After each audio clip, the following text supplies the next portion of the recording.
guys, hope you all are doing well. So let us continue with our revision session, the last part of chapter 7. So here we will cover all the remaining topics. So the first part, offenses against property. This is what we had to start from. First, we have theft. Okay, what do you mean by theft?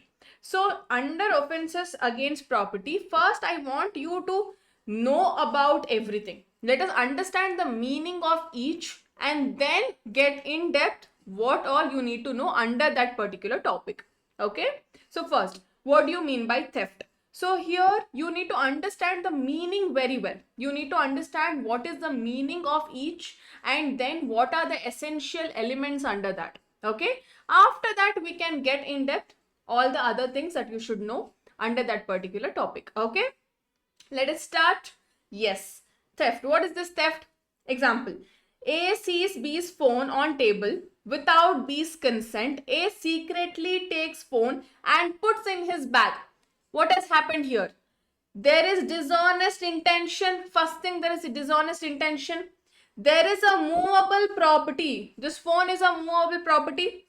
This person is taking that movable property out of the possession, out of owner's possession without consent. He did not ask permission, right? Without consent. He is moving that property from one place to another. If all of these elements are there, then it is called as theft. What is theft? There has to be dishonest intention. Again, we will read the example. A sees B's phone on table. There is movable property here. Without B's consent, he did not take permission. A secretly takes phone. He has dishonest intention and puts in his bag. There is movement of that movable property that is happening from one possession to another place. From one place to another place. This is theft. Okay. What are the essential elements again? There has to be dishonest intention. There has to be movable property. It has to come out of the possession. Without the consent, there has to be movement of that movable property. This is theft. Okay, the first one. Under offenses against property, the first one is theft. Where is all of this given? In BNS, which is a substantive law. It defines what is theft, what is snatching, all of that. Okay. So section 303. Theft. What is theft?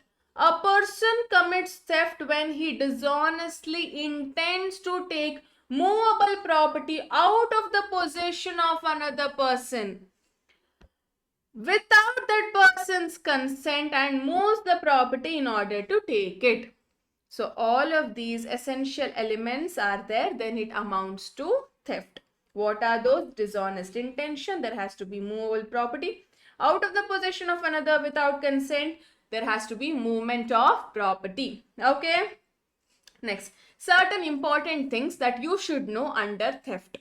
First, property attached to earth. So there is a property attached to earth. Trees and all of that is directly attached to earth. When do you say there is theft of a tree? Property attached to earth is not theft while it is attached, but becomes capable of theft once severed. Once it is taken out from that attachment, it amounts to theft. Okay. Here you have to check if all the essential elements are there. At that time it amounts to theft. Now, dishonestly cutting wood from the tree. Okay, it amounts to theft. So here dishonest intention is important. Okay. So severance and movement by the same act. Now, for example, opening a tap to take expensive liquid. This is also a theft where both are happening at the same time. Causing movement. A person causes movement not only by physically moving the property, but also by moving substances that prevents the movement. This also amounts to theft. Causing an animal to move amounts to theft. Okay. Causing an animal to move amounts to moving the animal and everything moved because of it. Next is consent may be express or implied or may be given by a person in the possession or by the person authorized to give the consent. Here, what are the important things? First thing is cutting the tree. So this is important. Cutting and taking a tree. If A cuts a tree and on that land with dishonest intention without the consent, theft is committed as soon as the tree is severed. Until it is attached, it is not theft. Inciting an animal, very important. If A induces Z's dog to follow him with dishonest intention, theft is committed once the dog starts following you. Until the dog stays, it is not theft. Once it starts moving, once it starts following you, it amounts to theft. Clear? This is important. Okay. So, first of all, property, if it is not in the possession of the owner, it does not amount to theft. It amounts to criminal breach of trust. For example, if Z entrusts his property to A and A later sells it, Z has given the property to A out of trust and later he sells it. Is this theft? This is not theft. Okay, it is criminal breach of that. What is that? We will see, but this is not theft. Now, taking property. Now, on the road, you found gold ring. You take that. Is this theft? This is also not theft. Okay. So, this amounts to criminal misappropriation, but not theft. Okay.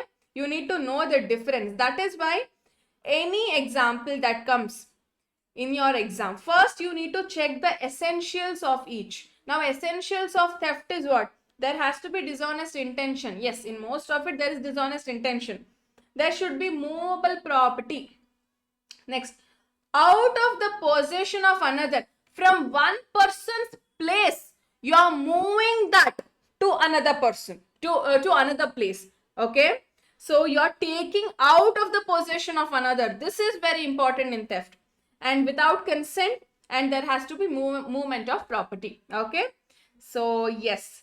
Then another important thing is you have to remember punishments in BNS. In BNS, punishments you have to remember. Most of the times in the exam, they have asked questions directly about punishment. So please make sure that you know punishment from this chapter. Okay. So theft, what is a punishment? If it is normal theft, up to 3 years or fine or both. But if it is repeated theft, then rigorous imprisonment, that is from 1 year to 5 years, and fine. First time theft, value below 5,000, property is returned. So punishment is community service. We have seen under community service. First time theft, property value less than 5,000 and that value is recovered and the property is recovered. So punishment is community service, important. Next, theft in house, vehicle or place of worship. Okay, so jail up to 7 years plus fine. Theft by clerk, this is something very serious because there is a bond of trust there and that person has broken that trust. So up to 7 years plus fine. Theft after preparation to cause harm or restraint, rigorous imprisonment, 10 years plus fine. So 3 years, 1 year to 5 year, community service, 7 years, 10 years. This is how theft punishment is there. It is very important. You need to remember. So understood all of you, theft, clear. Next, 304. Okay, snatching. Snatching is what? This is snatching. What has happened here? Sudden movement. So for snatching, what is important? Example, A suddenly pulls B's gold chain from her neck and runs away. This is snatching. What is important here? Sudden taking from a person, force element, not causing very much harm, but some amount of harm can be caused or may not be caused. So this sudden element, what it should be there for snatching. Okay. So snatching is a form of theft only where the offender suddenly, quickly or forcibly seizes or grabs or takes away the movable property from a person or from his possession.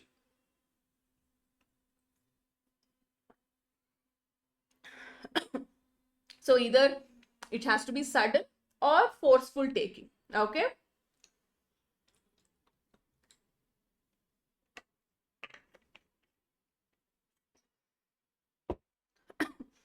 So what is the punishment? Simple, imprisonment up to 3 years and fine. Clear all of you? I hope you are clear. So what is theft? Understood? What is snatching? Clear? In snatching, what is the important thing? Sudden. That is very, very important here. Okay.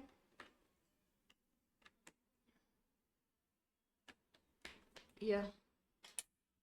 Next, extortion. What is extortion? A threatens B. If you don't give me rupees 550,000, I will harm your family. Out of fear, B gives money. This is extortion. What is the important element here? Fear.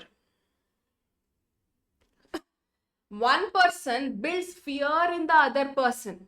Threatens. When a person threatens, what is caused? Fear is caused. And you're causing fear and you're asking the other person to give some property. This is called as extortion. What is extortion? Fear of injury. There has to be inducement. You're forcing the other person to do something. There has to be delivery of property. Because you have induced, that person should deliver the property. If he doesn't deliver the property, it is not extortion. And then there has to be dishonest intention. These are the essential elements of extortion. Clear, all of you? What is extortion? Read the example again.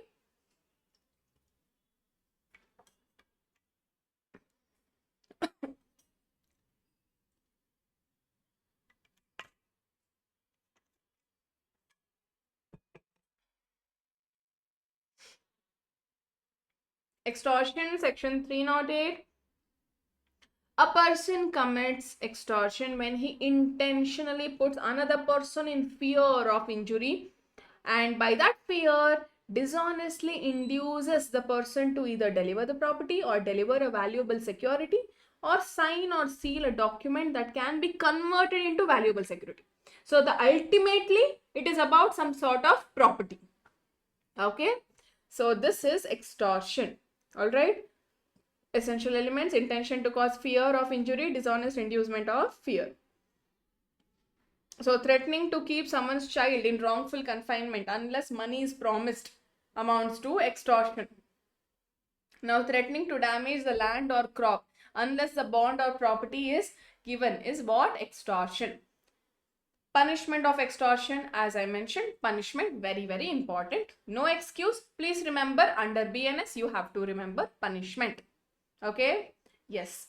So simple extortion, jail up to 7 years. See, extortion, simple extortion itself is jail up to 7 years or fine or both. Attempt to commit extortion, jail up to 2 years or fine or both. Attempt to extort by fear or death or grievous hurt, up to 7 years. Fine also applicable. Extortion by fear of death or grievous hurt, jail up to 10 years. Please go through the punishments. Clear? Okay. Now, the accused forcibly took thumb impression of victim on blank paper. The court held that extortion requires delivery of property due to fear. In this, there was any delivery of property happened? No. Here, there was force, but no inducement to deliver the property. So this was not extortion and not theft. The act amounted to criminal force or assault, but not extortion. Understood? So when you see the example, you might feel, there is dishonest intention. It can fall in this particular category. So please be very careful with essential elements. Okay, you need to know the essential elements of each. All right. So this is extortion. Clear, all of you? Understood extortion? Okay. Next, robbery. What is robbery? A hits B and takes wallet from his pocket. What is this? Here, theft is happening. Correct? There is movable property from one position to another position. It is coming. There is movement. There is dishonest intention. Everything of theft is there. But he hits B. What is happening here? Some sort of violence. Okay, some sort of violence is happening. So violence plus theft is robbery. It is basically aggravated form of theft and extortion. What is robbery? Aggravated form of theft and extortion. When it is theft plus violence, it is robbery. It can also be extortion plus violence. A stands in front of B with knife and says, "Give me your phone right now or I will stab you." B immediately hands over the phone. Here there is violence plus there is extortion. This amounts to robbery. So what is the key element for robbery? Or it is violence. For extortion, what is the key element? Causing fear. For extortion to be robbery, there has to be violence. Got it? So extortion, robbery. Robbery is what? Aggravated theft or extortion with immediate violence or theft or threat. So there is some sort of immediate violence that will be caused or there is threat. So theft becomes robbery when in committing the theft, violence is created. While committing extortion, violence is done. So this is extortion when it becomes robbery, theft when it becomes robbery. Important. Clear? Understood robbery? Again, go through the punishment of robbery. Rigorous imprisonment up to 10 years and fine. And then, yes. Next, dacoity. We have studied dacoity in our previous session. When did we study? You remember attempt. When mere is attempt punishable? Mere attempt is preparation. Mere preparation, when we were discussing preparation, is mere preparation punishable? No, but we have seen certain preparation amounts to punishment.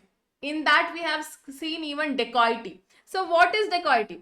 5 persons enter a house at night, threaten the family and take money or jewelry. This is the example of dacoity. What has happened here? Minimum 5 or more persons, minimum 5 people, plus they do robbery, and then there is joint liability that is created. Okay, the most serious type of robbery. So you can actually say it is robbery plus violence. Robbery itself is violence, but robbery plus murder or some sort of, and here minimum 5 people. This is called as dacoity. What is dacoity? When 5 or more persons jointly commit. Okay, here what is important? Jointly commit or attempt to commit robbery or aid in such robbery. Every such person commits dacoity. Okay, when 5 or more persons commit robbery, and this amounts to dacoity. So it is the aggravated form of robbery. Next, essential elements of dacoity. At least 5 persons involved, they commit or they attempt to commit robbery. All participants and aiders are equally guilty. Important. There is joint liability here. Okay. Next, what is the punishment of dacoity? Please go through that. Here, preparation to commit dacoity itself is punishable with rigorous imprisonment of 10 years plus fine. Okay. Yes. So a gang of 5 dacoits committed robbery. While escaping, one dacoit murdered a villager. Court held murder during escape is a part of dacoity. All dacoits were held liable for murder. Okay, there is joint liability. This is very important. There is always joint liability in case of dacoity. Okay, this is robbery with 5 people. Clear all of you? Okay, till here is one part. What all did we study till here? We have seen what is theft. We have seen what is snatching, what is extortion, what is robbery, what is dacoity, right? Okay, we will quickly revise it again. What is theft? Dishonest intention, movable property, out of the possession of another, without consent, movement of property. Dishonest intent, when he dishonestly intends to take movable property out of the possession of another person without that person's consent and moves the property in order to take it, is theft. Okay, here 2 things important. When you induce an animal, at that time the animal starts following you, it amounts to theft. When you cut a tree, you take it out from the ground, at that time you say theft has committed. Okay, so what is The punishment for theft, very important. In this, the most important is when community service is given. Okay. Next. Snatching. What is the key here? Sudden. When suddenly, it is a form of theft with sudden act. This is snatching. Punishment 3 years. Okay. Next. What is extortion? Fear. Fear is the key word for extortion. Okay. Causing fear and asking them to deliver a property. Both should be there. Fear and you are inducing that person to deliver the property. Just causing fear is not sufficient. Inducing the other person to deliver the property. Okay. Next is punishment. And then see, this is not an extortion. Please go through this case law. All right. Robbery, aggravated theft. Theft with violence is robbery. Extortion with violence is robbery. 5 people with robbery is dacoity. What is dacoity? 5 people with robbery is dacoity. Preparation itself is a punishment here. In rest all cases, we did not see this. Here, preparation amounts to punishment. Clear? Okay. Next. Criminal misappropriation. What is criminal misappropriation? Example, A finds a wallet. We have seen in theft. Finding ring on the road. This is criminal misappropriation. Let us read it. A finds a wallet on road with ID inside. Okay, that wallet has ID of that particular owner. He initially keeps it safely, thinking that I will give it back to that person, whosever wallet it is. But later decides to use that money, whatever is there in that wallet, for himself. That time you say this person has committed criminal misappropriation, dishonest misappropriation of property. What do you mean by dishonest misappropriation of property? This person is using the property which is not his, okay, or he is converting that property by selling that property. Now let's say he found a gold ring. Either he is using that property dishonestly or he sold that property and got money from that. Both are dishonest misappropriation of property. Okay, there should be misappropriation or conversion of property. He sells that property. Dishonest intention. This is called as what? Dishonest misappropriation of property. Okay, what is dishonest misappropriation of property? A person commits criminal misappropriation when he dishonestly takes or converts the movable property. Either he is taking it or he sells, he converts that movable property for his own use. Okay, either he sells that or he pledges that. He is using as if that property belongs to him. Though the property does not originally belong to him, the offense is about dishonest use, not initial taking. So the punishment here is imprisonment, minimum 6 months up to 2 years and fine. Okay, not very serious here. So what all is important? A person honestly takes, thinking that he will keep. In our example, he honestly took, right? Thinking that he will return. But later he got dishonest intention. Does this amount to dishonest misappropriation? Of course, yes. Doesn't matter when you got the dishonest intention.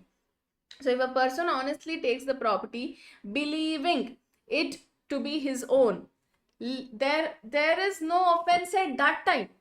But later, after knowing the truth also, you keep the property with yourself, then it amounts to dishonest misappropriation of property. So temporary misappropriation is also offense. That means even if the property is dishonestly used only for a short time, it still amounts to misappropriation.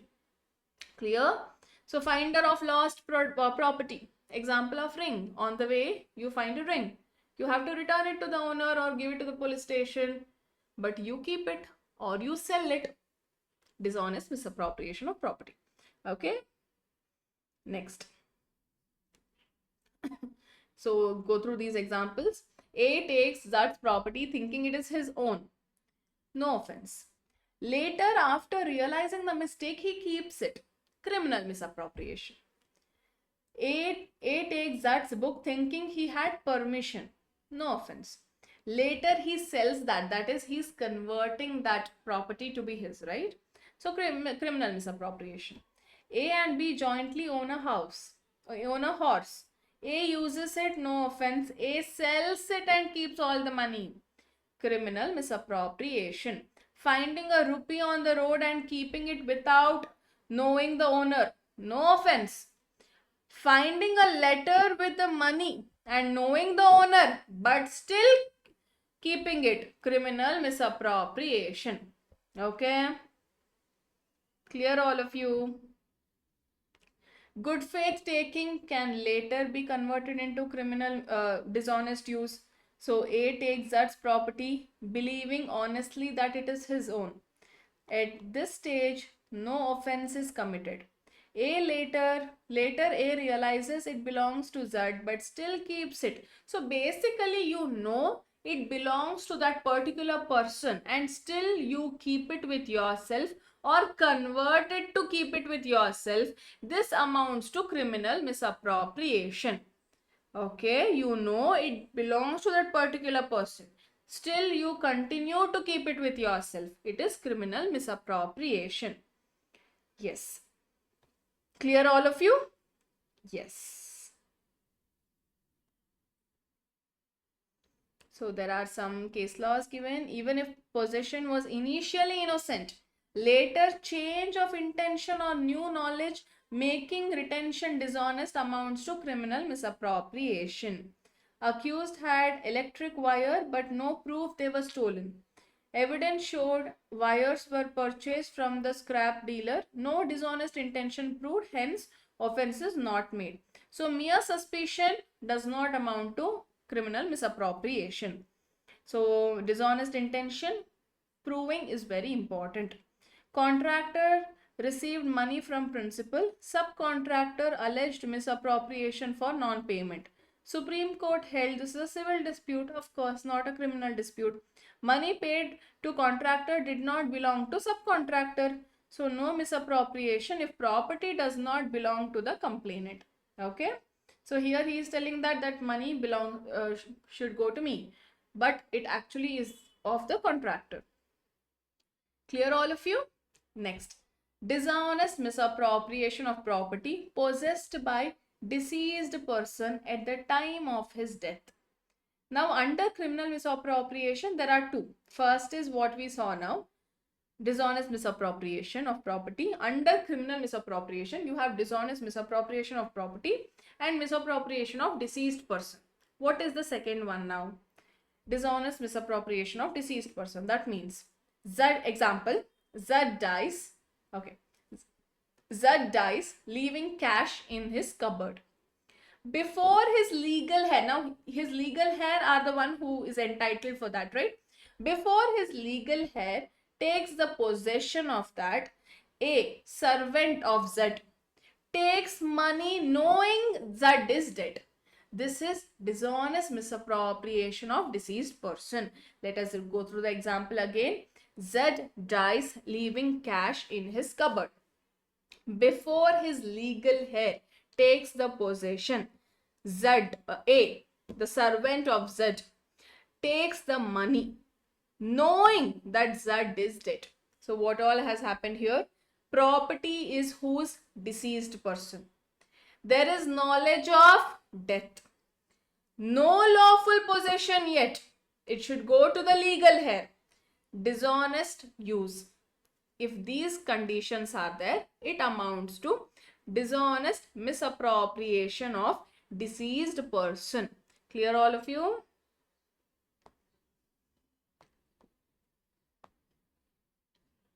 Yes, so a person commits this offense when he dishonestly takes or uses the property knowing that the property was in the possession of a person who has died and the property has not yet come into the possession of the person who is legally entitled to. It has still not gone to that person. If it goes to that person, it does not amount to under this section. It should not have gone to that person. This offense covers the gap period after death and before the lawful possession. Okay. So key element here, property of deceased person. The property must have been in possession of the deceased at the time of the death. Knowledge. So basically now let's say that cash, what is there in the cupboard, it does not belong to the dead person. So it does not amount to criminal misappropriation of deceased person. First, that property should have been the deceased person. Okay. And it has not gone yet to the lawful authority. The accused must know that the property belonged to deceased person. No lawful possession yet. The property must not have passed to any person legally entitled to possess it. And the accused must dishonestly converts or uses the property for his own benefit. This is what dishonest misappropriation of property possessed by deceased person. Clear?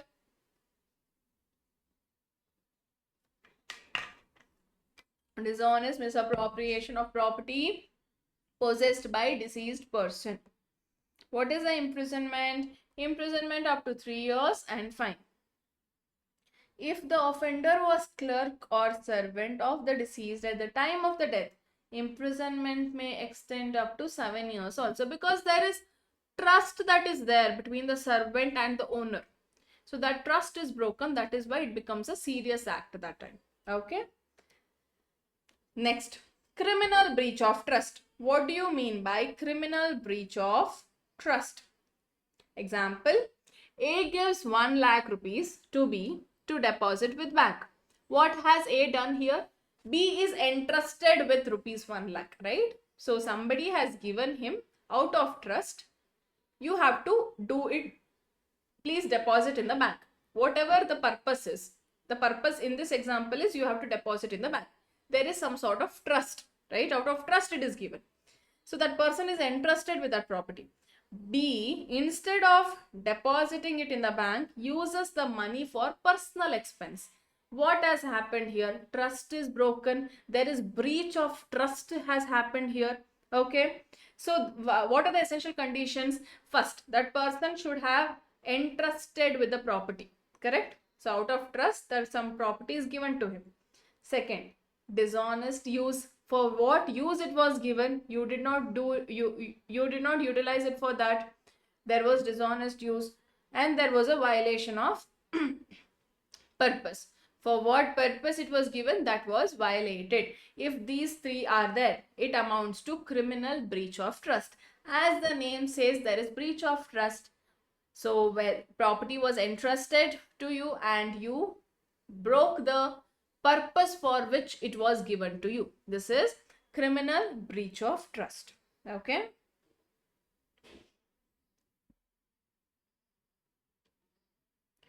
So a person commits criminal breach of trust when he is entrusted with the property or has control over it and dishonestly misappropriates, uses or disposes of that property in violation of the law or a legal contract relating to that trust. Okay, so the core idea here is betrayal of trust. There is breach of trust. So entrustment of property, dishonest use or disposal, violation of law or contract. Correct? So if the employer, this is a special point you have to remember, if the employer deducts PF or ESI contribution from wages and fails to deposit it with the concerned fund, he is deemed to be entrusted with that money.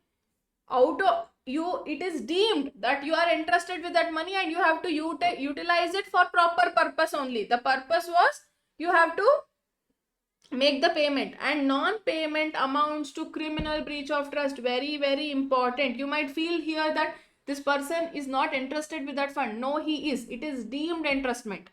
Very important case. Okay. Next, executor of will, using the property for personal benefit instead of distributing as per the will, criminal breach of trust. Selling goods entrusted for safekeeping, criminal breach of trust. Criminal breach of trust cannot exist without entrustment. Entrustment of property, dishonest use, both are important. Two elements very important: entrustment of property, dishonest use. Civil breach, criminal breach. Mere breach of trust is civil. your contract. It amounts to contract law.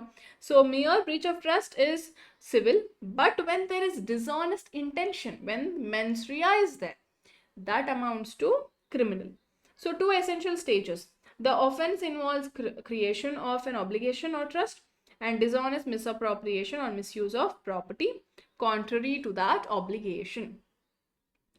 For criminal breach of trust, property is not just limited to movable property, it can also include immovable property. Important. Okay, you might think it's only movable. No. So dishonest intention is crucial here. It must be proved that the accused dishonestly used or converted the property for his own or unauthorized use. Directors or officers of the company are not criminally liable unless the law specifically provides for such liability. If law provides for such liability that they are criminally liable, until then you cannot make them criminally liable. Okay? So they are not vicarious liability tort. It does not automatically apply to them unless law specifically mentions it. Okay? Yes. Next, certain case laws. Here what happened, Bhagat Singh, a municipal tax clerk. So when you have collected the tax money, it is your duty to deposit with the concerned authority. If you don't deposit, it amounts to criminal breach of trust. You were entrusted with that. You had to utilize it for the specified purpose only. Next is collected housing tax from villagers but did not remit it to government. Criminal breach of trust. Remit is what? Transfer. The accused public servant was in charge of departmental store records and failed to account for official stationery. The court held that entrustment was proved, and since he could not explain the shortage, he was guilty of criminal breach of trust. So when entrustment is there plus dishonest use is there, both should be there, it amounts to criminal breach of trust. Done. Clear, all of you? See, in this case they have explained. The court explained that criminal breach has two stages. First, entrustment or control over the property. And second, dishonest misappropriation or misuse. Both stages must be proved. Okay? Clear? Next, receiving the stolen property. Now somebody gives you the stolen property. Tell that keep it with yourself. It amounts to offense under receiving of stolen property. Okay? So A buys a laptop. Where did that example go? Yes. A buys a laptop worth rupees 60,000 for rupees 50,000 from a stranger at the night, and he knows this laptop is stolen laptop. Now it amounts to receiving of stolen property. Either you have bought it or you are keeping it. Both amounts to receiving of stolen property. So you are receiving a property or you bought it. Both. Has knowledge that it is stolen. I know it is stolen. If I don't know, then it is not an offense under this. I know it is stolen, but still I keep it. It amounts to what? Receiving of stolen property. So when the stolen property, what is stolen property now? Property is called stolen property if it is obtained by theft, extortion, robbery, cheating, criminal misappropriation, criminal breach of trust. Whether the offense was committed in India or outside India doesn't matter. Stolen property is stolen property. Okay, you need to remember this. What is stolen property? So they might ask, it was committed outside India, doesn't matter. Next. So when it stops being stolen property, this is also important. If the property later comes into the possession of the real owner, it stops being the stolen property. It is no more a stolen property. A steals Z's mobile. It is stolen property. Police recover the mobile and returns it to Z. It is no more a stolen property. Okay. So after it goes back to Z, now Z gives to someone telling that keep it. It is not a stolen property at all. Okay. So then comes imprisonment. Just go to just check the punishment. He is punishable 3 years or fine. Just go through the punishment part. Okay.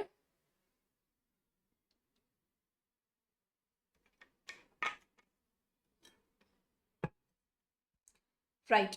Next is cheating. What is cheating?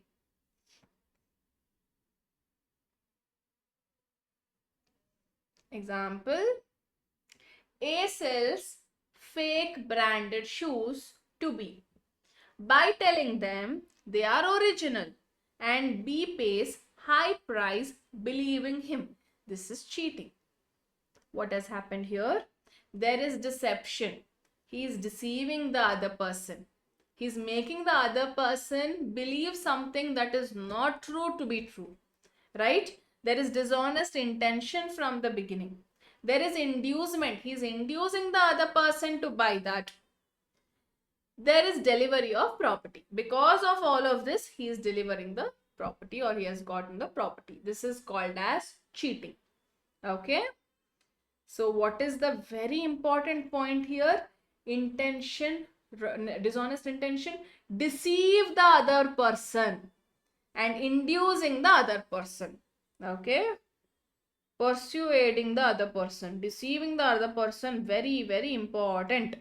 What is cheating? A person cheats when he deceives another person and dishonestly or fraudulently induces the other person to deliver the property. Both deceiving the other person is also important.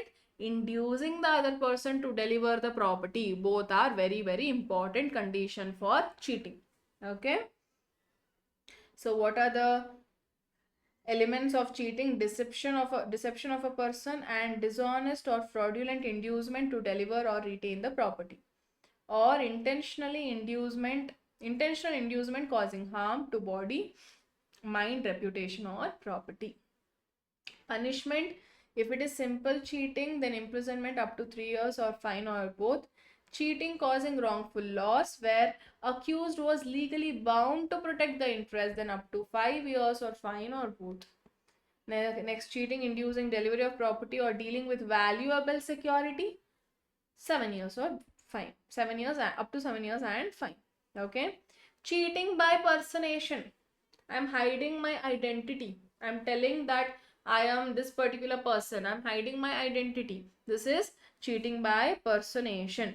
A pretends to be a rich banker of the same name and cheats. This is cheating by personation. A pretends to be a deceased person to obtain the benefit. It is cheating by personation. Clear, all of you? Okay, see, deception is very important. Intention to deceive the other person, making them believe something that is true, making them believe something that is false, correct? So here deception is very important, and inducing the other person to deliver the property, very, very important. Okay, got it? Yes. Next. So clear? We did criminal misappropriation, and then we did under criminal misappropriation we did dishonest misappropriation of property. Dishonest misappropriation of property belonged to deceased person, and then criminal breach of trust, receiving the stolen property, and then cheating. Okay, now comes the next category. Under one category we will see this from section 321. What is this section 321? Preventing debt. See the example. A owes money to B. A owes money to B. X owes money to A. A owes money to B. X owes money to A. Understanding this? A tells X, don't pay me, because if you pay me, I will have to pay B. So don't pay me. This is what preventing debt. It is an offense under section 321. Understood? One person owes debt to the other person. Just because he has to pay debt to the other person, he is telling the other person from whom he should receive money, don't pay me, because if you pay me, I'll have to pay the other person. This is preventing debt. First, debt is due. Prevention, the other person is preventing. Intention is fraudulent intention. This amounts to an offense under section 321. Got it? So what is section 321? Section 320.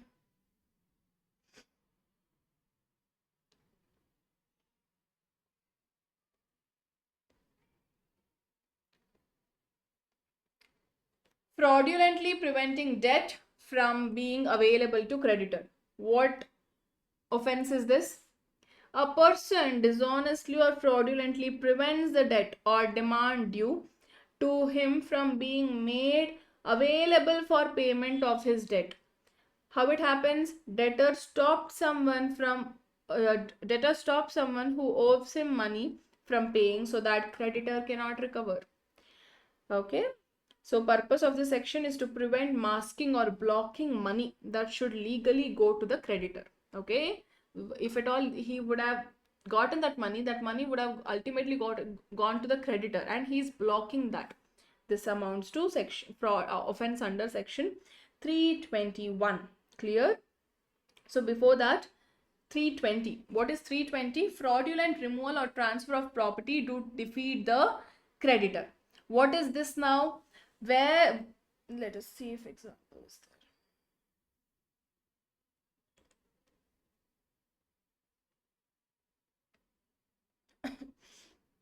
Okay. So what is this? Debtor. Now example. A is a debtor and B is the creditor. Okay. A legally owes 1 crore to B.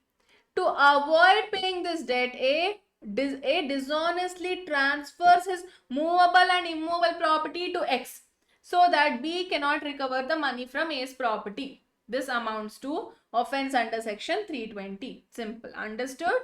So A needs to pay money to B.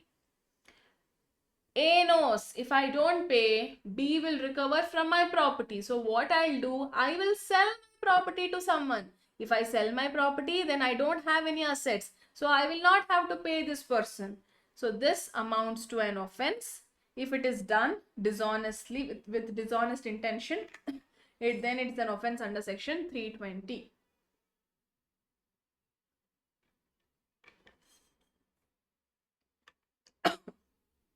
Fraudulent removal or transfer of property to defeat the creditor. Intention here should be to defeat the creditor. A debtor dishonestly or fraudulently removes, conceals, delivers or transfers the property to someone else without adequate consideration. So this is what purpose here is. The act is done to prevent or delay lawful distribution of property among the creditors, or knowing that it is likely to prevent such distribution. It applies to both movable, immovable property. Punishment, imprisonment from 6 months to 2 years, or fine, or both. Okay. So next is, this was section 320 which we saw. Then section 321 we have seen. Next comes section 322. That is fraudulent execution of deed with false consideration.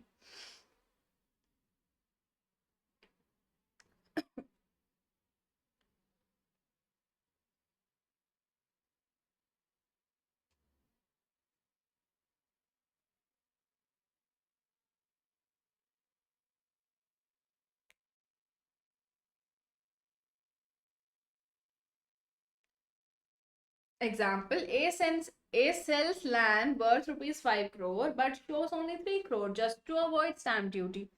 So sale deed is there but to avoid stamp duty. So this amounts to an offense under section 322. False document is shown, false consideration, there is intention to defraud. Next, section 323, concealment of property. A knows his creditors will seize his car. So he hides the car at his friend's house to avoid the recovery. In 320, he sold it for lesser consideration to the other person. Here he is concealment of property, hiding the property. So this also amounts to an offense under section 323. Concealment is there, dishonest intention to defeat the creditors. All of these in this.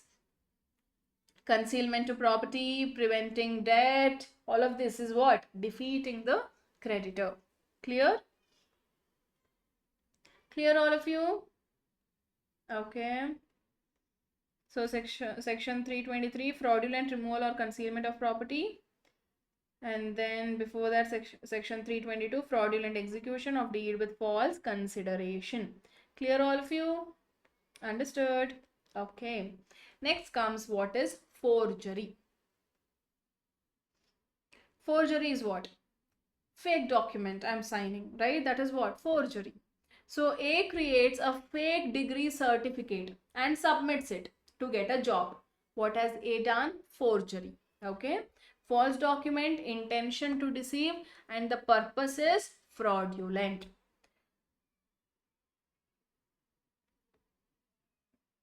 Okay. Under forgery, there are certain important things you should know. First is, what is forgery? You understood.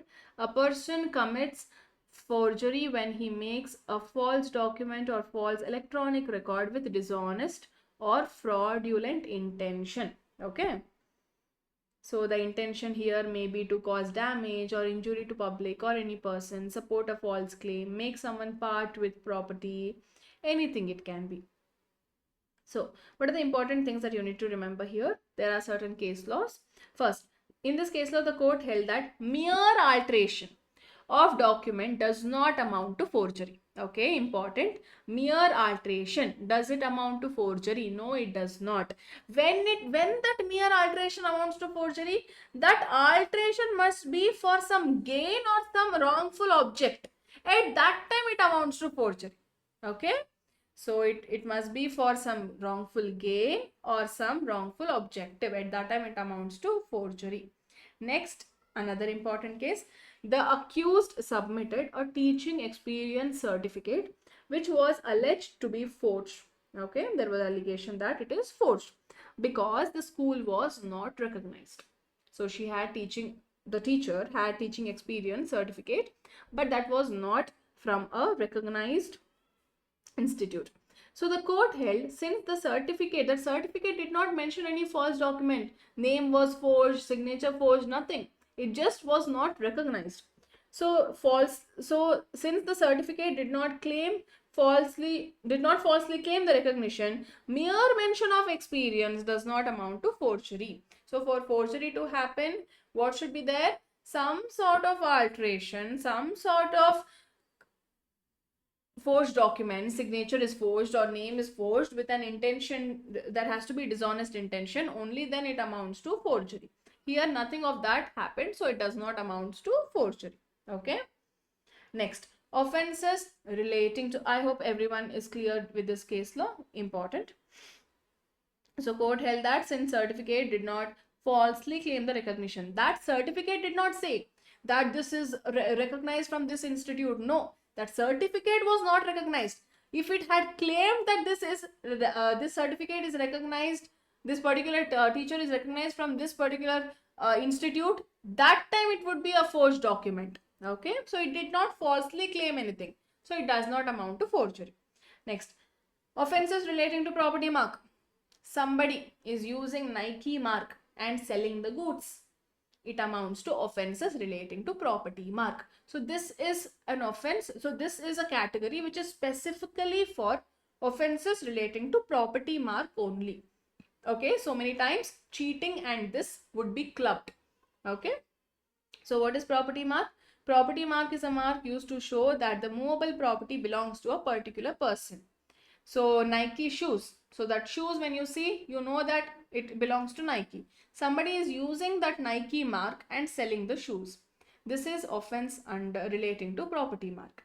So false property mark, using a mark on goods or package to falsely show the ownership of someone who is not the real owner, amounts to using a false property mark. Presumption and defense. The person using the false property mark is punishable unless he proves absence of intent to defraud. Imprisonment up to 7 years or fine or both. Okay, clear all of you? Clear till here? Example, A manufactures cheap bag and puts the brand mark Nike on them so that buyers believe the bags belong to Nike when they actually do not. A has used false property mark to deceive the public. Clear all of you? Sometimes they club cheating and offenses related to property mark when there is deceiving, when there is deception plus inducement along with false property mark. It amounts to both. Okay. Yes. So clear all of you till here? Offenses against property. Clear? Very important. You can expect question from this. It is easy when you understand the concept plus essential elements, and please remember the punishment. How much ever possible, please remember the punishment. Okay. Next, what is defamation? Spoiling someone's reputation, harming someone's reputation is what? Defamation. Okay. So defamation means making or punishing any statement about a person by either words, writing, signs, pictures, with an intention or knowledge that it will harm that person's reputation. Defamation is equal to harming reputation. Okay. So the statement must lower the reputation of a person in the eyes of others. How defamation can be made? Defamation can be committed by spoken words, written words, signs or gestures, visible representations. Who can be defamed? Defamation can be against a living person, even against a deceased person if it is hurting their family members. It can be against a company, association, or group of persons. What kind of statement harm the reputation? The statement harms the reputation if it lowers the morals, or if it lowers moral or intellectual character, lowers personal or caste character, lowers credit worthiness, or makes people believe that the person has a disgraceful disease or condition. All of these amounts to defamation. Defamation can be direct, indirect, ironic, or in any form. But this point, very, very important. Mere private insult is not defamation unless it harms a reputation in public estimates. So, mere private insult does not amount to defamation unless it harms reputation in public estimation. Clear, all of you? So, it should harm reputation in public. Just because someone got insulted in person privately, just that per A and B, A insulted B, only there was nobody, this does not amount to defamation unless this harms his reputation in public. So, exception to defamation, these following does not amount to defamation. Which all? First, truth for public good. True statements that are made for public good is not defamation. Something that is true that is told.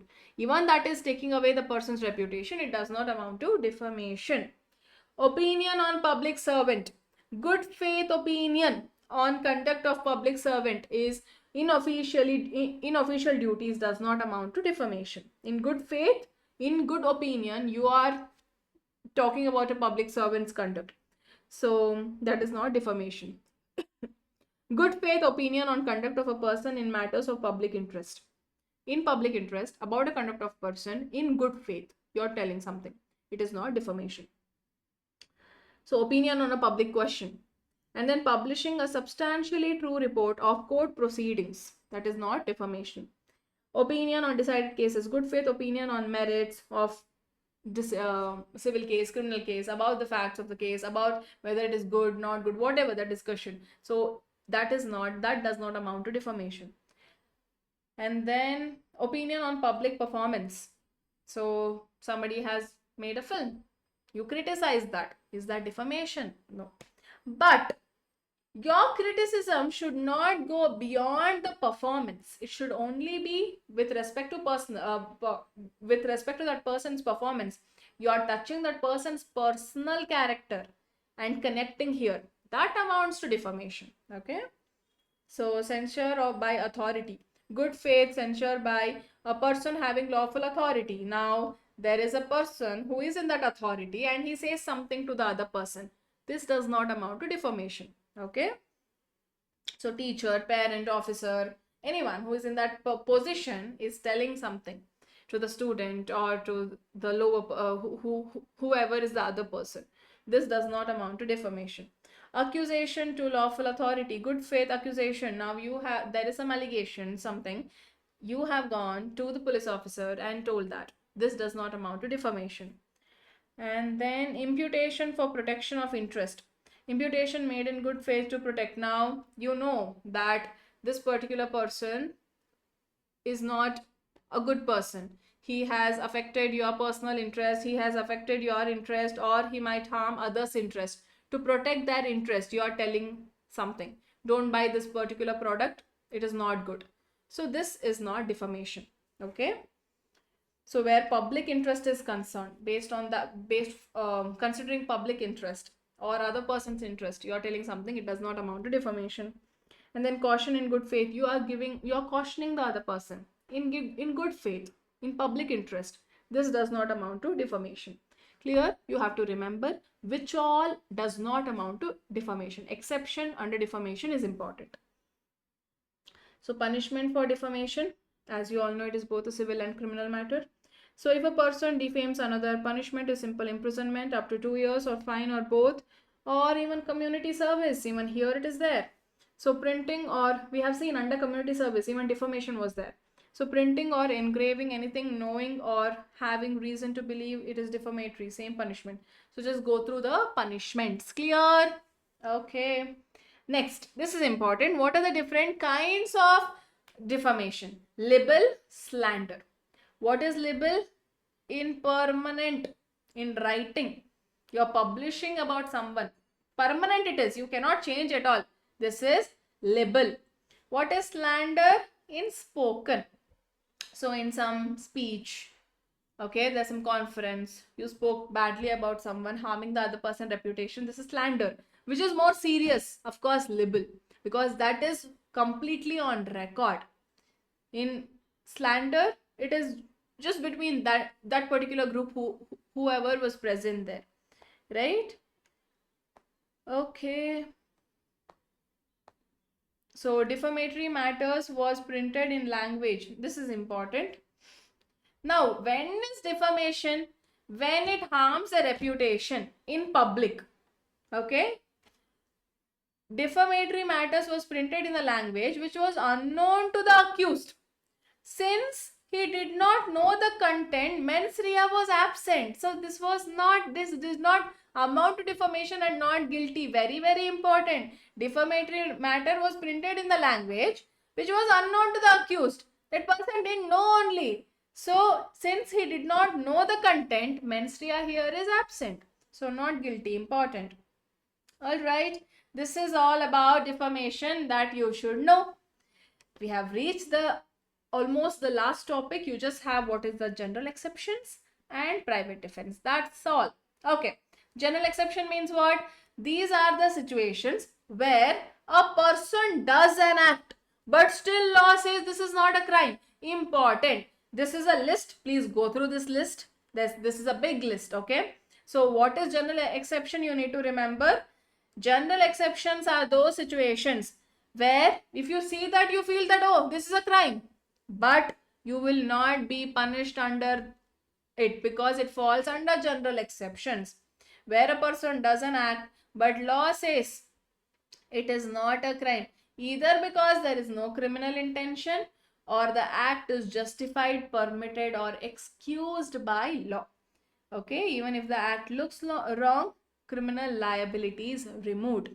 So along with example, what all are the general exceptions is given here. Just go through this. So firstly, let us just quickly go through few. Act done under mistake of fact, believing oneself bound by law. If person honestly believes, okay, either by mistake of law or fact, that the law requires him to do something and he does that. So can you just punish that person? No, it does not amount to.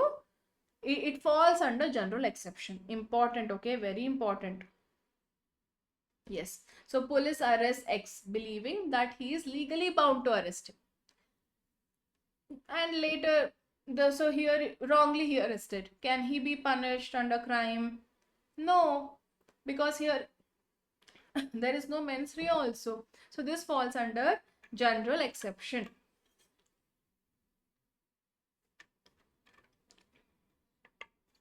So it can be here either there is no criminal intention or the act is justified or permitted or excused by law. So a judge is not criminally liable for the act he is doing as a judge. Okay. So judge wrongly orders remand believing he has power. General exception. So see, police uses reasonable force to control the violent mob. General exception. Breaking a door to save a child from fire. Just because you broke the door, should you be punished? No, you are protecting someone else. So to prevent a greater harm, you're doing something. Okay, so that falls under general exemption. Child below 7 years is completely incapable of committing an offense. General exception.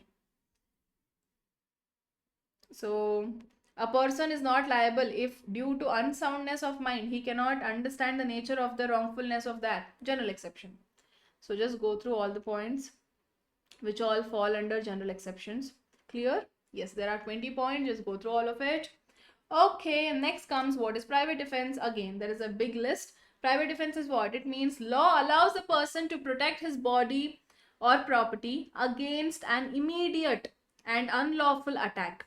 If you act within the limit, even causing harm or death, it is not a crime.